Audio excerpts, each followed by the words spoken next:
Shalom, selamat pagi Bapak Ibu, saudara-saudari dalam Tuhan Yesus Kristus. Kita ketemu lagi pada awal bulan, sebulan kerja, kita berdoa lebih dulu. Bapak, terima kasih atas kebaikan-Mu, atas kemurahan hati-Mu. Semoga kami tetap sehat, kuat. Hari ini kami jauh bersuka cita telah menyembah, memuji Engkau di tempat ini. Sebentar lagi kami akan mendengar sabda-Mu. Berikan kami kekuatan, berikan hikmat, pengetahuan, dan bisa simak dengan baik, dan kami akan melakukan sesuai apa yang Kau pesan pada hari ini. Di dalam nama Tuhan Yesus kami berdoa, amin. Oke Bapak Ibu, saudara-saudari dalam Tuhan Yesus Kristus, tema pada hari ini,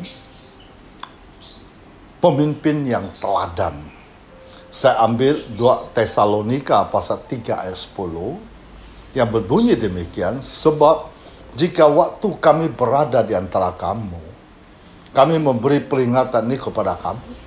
Jika seorang tidak mau bekerja, janganlah ia makan. Bapak, Ibu, saudara-saudari dalam Tuhan Yesus Kristus, dengan teladan diri Paulus dan nasihatnya, Paulus ingin mengajarkan bahwa umat Kristen tidak boleh menjadi umat yang malas dengan dalih apapun, termasuk dalih rohani sekaligus. Jangan sampai kita memakai iman kita untuk membenarkan gaya hidup yang malas. Dalam Advent ini atau waktu penantian ini juga dipanggil untuk tetap bekerja dengan rajin dan tekun. Kita bekerja memang pertama-tama untuk mencari nafkah. Tetapi lebih penting lagi untuk menunjukkan kepada orang lain bahwa pengikut Kristus bukanlah orang yang malas, melainkan orang yang rajin bekerja. Dalam kehidupan dunia ini, kita perlu memperlihatkan kesungguhan dalam hidup beriman. Kita tunjukkan kepada dunia bahwa mentaati Kristus sambil giat bekerja mempunyai dampak nyata dalam kehidupan manusia. Nah, Bapak Ibu, saudara-saudara dalam Tuhan Yesus Kristus, menjadi pemimpin yang teladan seperti Indonesia selama 10 tahun belakang ini. Di Indonesia muncul beberapa pemimpin yang hebat yang telah membuat berbagai perubahan yang tak terbayangkan sebelumnya. Pemimpin-pemimpin tersebut memiliki paling sedikit 3 ciri yang luar biasa. Pertama, mereka mengajarkan sesuatu yang baru. Kedua, mereka mengutamakan kepentingan masyarakat, bukan untuk diri sendiri. Ketiga, mereka menunjukkan keteladanan. Nah, ketiga ciri ini terdapat pula dalam diri Rasul Paulus. Pertama, pelayanan Rasul Paulus memberitakan Injil ke daerah yang belum pernah mendengar berita Injil itu, belum pernah dilakukan oleh rasul lain. Kedua, walaupun Rasul Paulus berhak menerima upah atas pelayanan yang dia kerjakan, Paulus memutuskan untuk tetap bekerja guna membiayai pelayanannya, sehingga dia bikin tenda, bisnisnya tenda. Ketiga, Paulus menjadi teladan bagi jemaat yang dia layani. Keteladanan Rasul Paulus membuat dia bisa menasihati, mengarahkan jemaat yang dilayani secara tegas. Rasul Paulus telah menunjukkan teladan dalam hal bekerja, sehingga dia bisa menuntut jemaat untuk bekerja. Bahkan dia berani mengatakan jika seorang tidak mau bekerja, janganlah ia makan. Bapak Ibu, saudara-saudari dalam Tuhan Yesus Kristus, kita baca lagi 2 Tesalonika pasal 3 ayat 6 sampai 15. Tetapi kami berpesan kepadamu, saudara-saudara, dalam nama Tuhan Yesus Kristus, supaya kamu menjauhkan diri dari setiap saudara yang tidak melakukan pekerjaannya dan yang tidak menurut ajaran yang telah kamu terima dari kami. Sebab kamu sendiri tahu bagaimana kamu harus mengikuti teladan kami, karena kami tidak lalai bekerja di antara kamu, dan tidak makan roti orang dengan percuma. Tetapi kami berusaha dan berjerih payah siang malam, supaya jangan menjadi beban bagi siapapun di antara kamu. Bukan karena kami tidak berhak untuk itu, melainkan karena kami mau menjadikan diri kami teladan bagi kamu, supaya kamu ikuti. Sebab, juga waktu kami berada di antara kamu, kami memberi peringatan ini kepada kamu, jika seseorang tidak mau bekerja, janganlah ia makan. Kami katakan ini karena kami dengar bahwa ada orang yang tidak tertib hidupnya dan tidak bekerja, melainkan sibuk dalam hal-hal yang tidak berguna. Orang-orang yang demikian kami peringati dan nasihati dalam Tuhan Yesus Kristus, supaya mereka tetap tenang melakukan pekerjaannya dan dengan demikian makan makanannya sendiri. Dan kamu, saudara-saudara, janganlah jemu-jemu berbuat apa yang baik.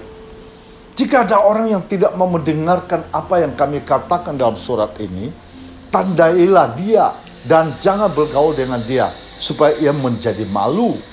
Tetapi janganlah anggap dia sebagai musuh, tetapi tegurlah dia sebagai seorang saudara. Lalu Paulus lebih dulu memberi teladan dalam hal yang berbuat baik, sehingga dia bisa menuntut jemaat untuk tidak jemu berbuat baik. Keteladanan Rasul Paulus sekaligus menjadi teladan bagi kita. Bila kita ingin agar hidup kita berpengaruh terhadap kehidupan orang lain, mulailah dengan menjadi teladan dalam hal-hal yang kita ingin agar dilakukan oleh orang lain. Jangan menuntut orang lain melakukan hal yang kita sendiri tidak bersedia melakukannya. Nah, Bapak, Ibu, saudara-saudari dalam Tuhan Yesus Kristus, Rasul Paulus seorang yang hidupnya dikendalikan oleh tujuan, yaitu membuat hal pewartaan firman Allah yang dipercayakan kepadanya mengalami kemajuan seoptimal mungkin. Demi tujuan itu, Rasul Paulus selalu mementingkan prioritas, termasuk prioritas dalam hal pergaulan. Rasul Paulus pun berharap hal serupa dari jemaat Tesalonika.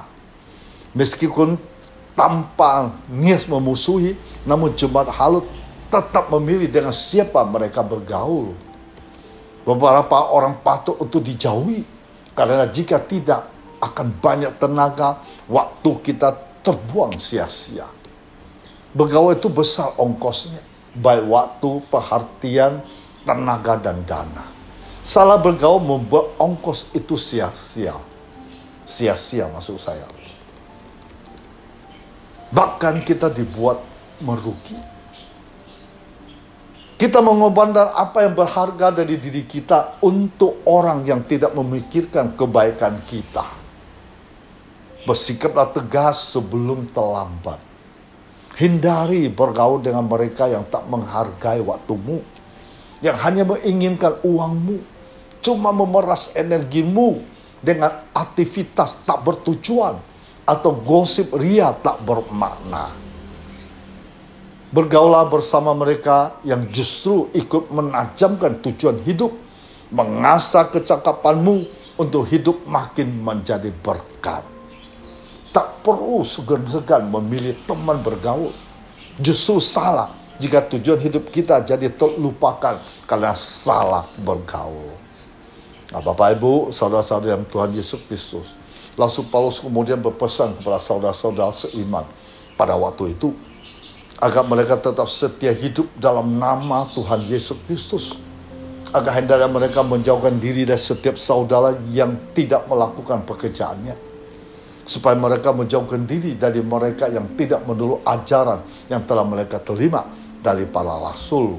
Nah, kita baca lagi supaya lebih lengkap dalam surat 2 Tesalonika pasal 3 ayat 1-5. Selanjutnya, saudara-saudara, berdoa untuk kami, supaya firman Tuhan oleh kemajuan dan dimuliakan, sama seperti telah terjadi di antara kamu.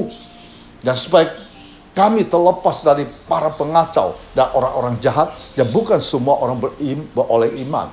Tetapi Tuhan adalah setia, Ia akan menguatkan hatimu memelihara kamu terhadap yang jahat. Dan kami percaya dalam Tuhan bahwa apa yang kami pesankan kepadamu, kamu lakukan dan akan kamu lakukan. Kiranya Tuhan tetap menunjukkan hatimu kepada kasih Allah dan kepada ketabatan Kristus. Bapak Ibu, saudara-saudari dalam Tuhan Yesus Kristus, Rasul Paulus berpesan kepada jemaat Tesalonika. Pertama, dia suruh jemaat Tesalonika berdoa untuk Paulus, supaya firman Tuhan beroleh kemajuan dan dimuliakan. Yang tadi kita baca 2 Tesalonika pasal 3 ayat 1-2. Melalui firman Tuhan ini, Rasul Paulus selanjutnya meminta kepada saudara-saudara seiman, yaitu jemaat orang percaya di Tesalonika pada masa itu dan kepada kita pada masa kini, agar hendaknya mereka dan kita semua setia berdoa untuk dirinya dan rasul-rasul. Saya juga senang gereja kita juga begitu, malam puji dan doa, juga berdoa untuk seluruh keluarga kami, juga jemaat pengurus dan pemerintah. Hari Minggu juga demikian. Itu Alkitabiah.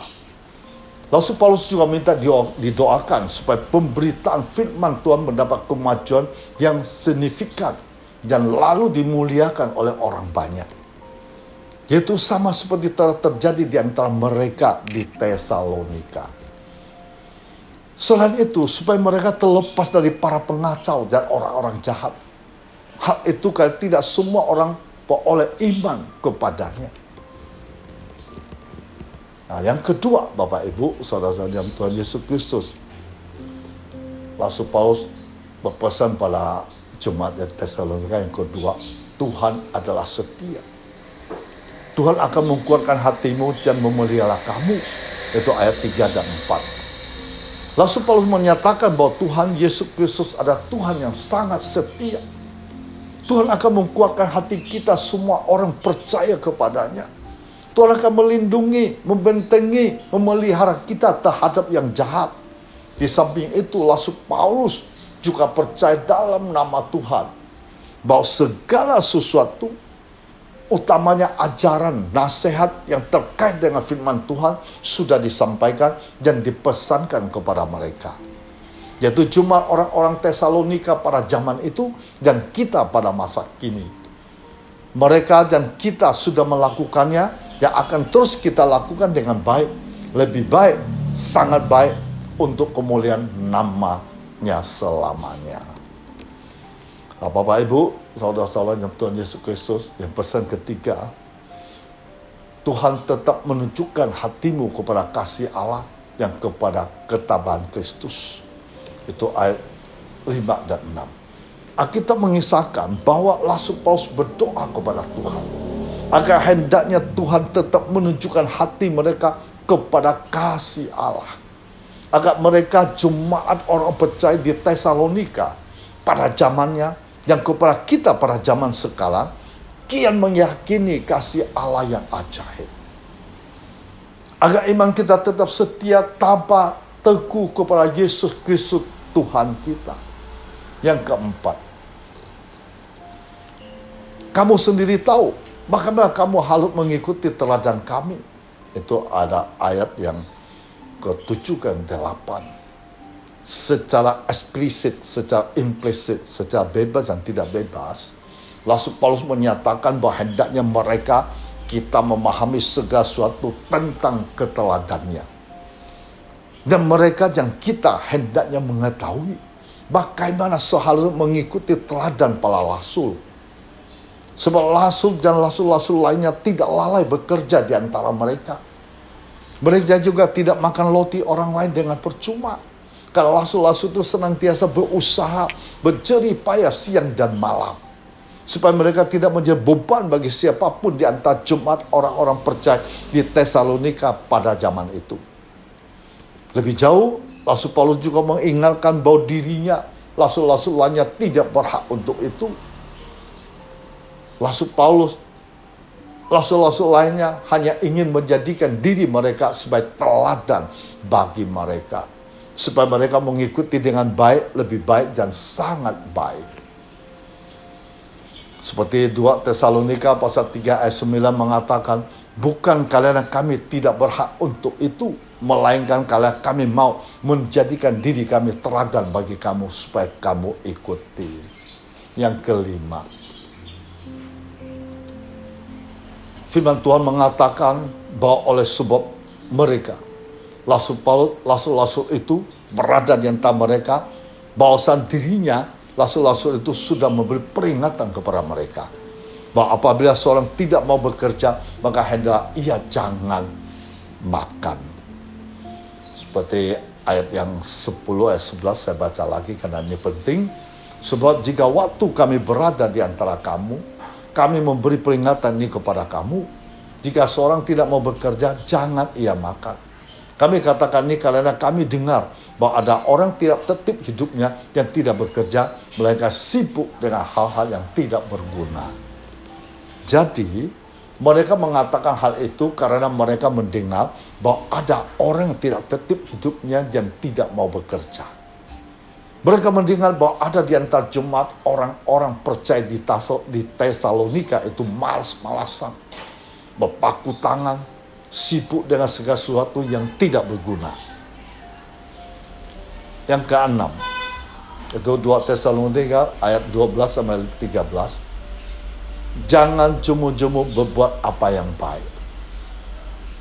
Bahwa seperti seorang bapa menasihati anak-anaknya, maka demikian juga Rasul Paulus menasihati, mengingatkan orang-orang malas yang tidak mau bekerja. Dalam nama Tuhan Yesus Kristus, Rasul Paulus mengingatkan, menasihati mereka supaya mereka tetap tenang melakukan pekerjaannya, supaya mereka bekerja. Dengan demikian, maka mereka akan makan makanannya sendiri. Lalu ia juga mengingatkan saudara-saudara seiman agar hendaknya mereka semua tidak jemu-jemu berbuat yang baik, lebih baik yang sangat baik. Saya baca lagi, orang-orang demikian kami peringati dan nasihatkan dan Tuhan Yesus Kristus supaya mereka tetap tenang melakukan pekerjaan, dengan demikian makan makanannya sendiri.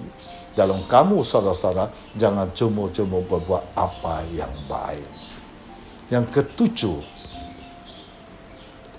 2 Tesalonika 3, 14-15. Jangan anggap dia sebagai musuh, tetapi tegurlah dia sebagai seorang saudara.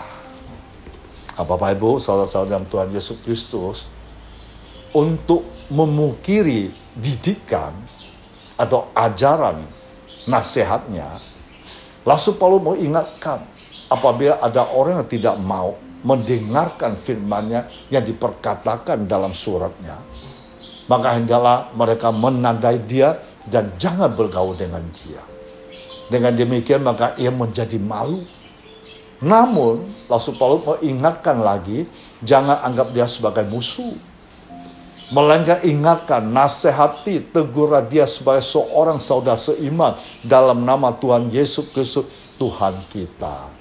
Oke, Bapak Ibu, saudara-saudara dalam Tuhan Yesus Kristus, dan kita telah mempelajari 2 Tesalonika pasal 3 ayat 1-15. Pelajaran yang dapat kita petik dengan firman tersebut.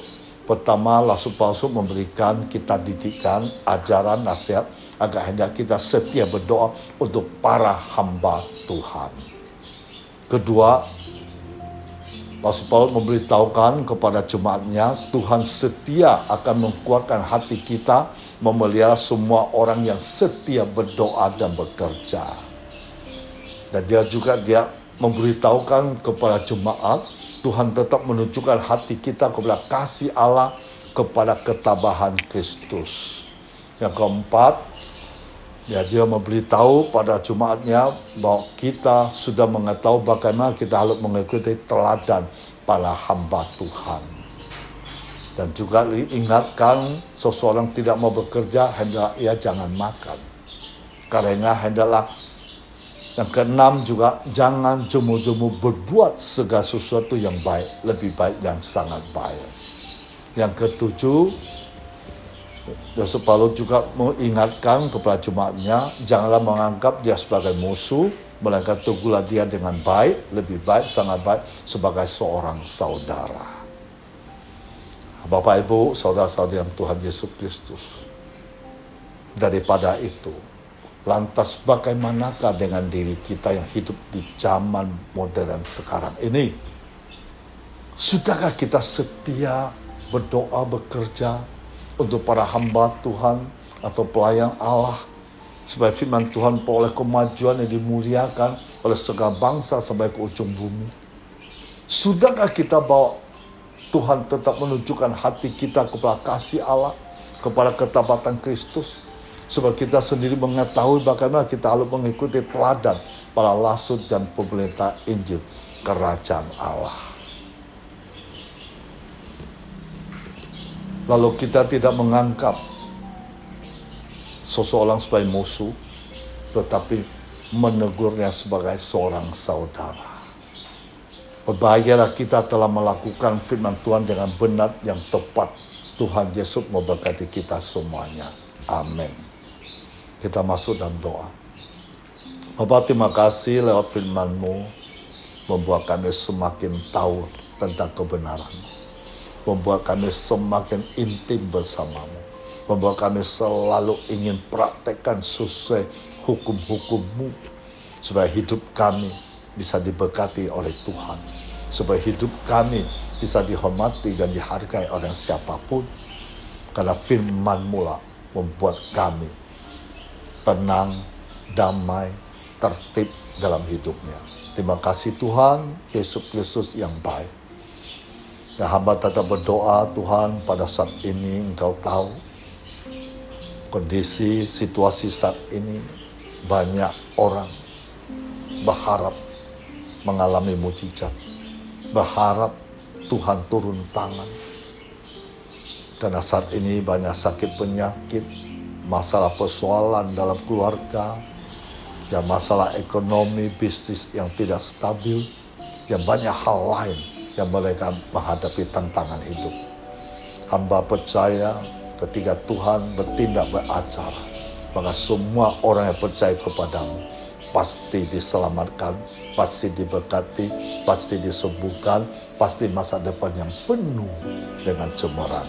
Di dalam nama Tuhan Yesus Kristus, haleluya, amin.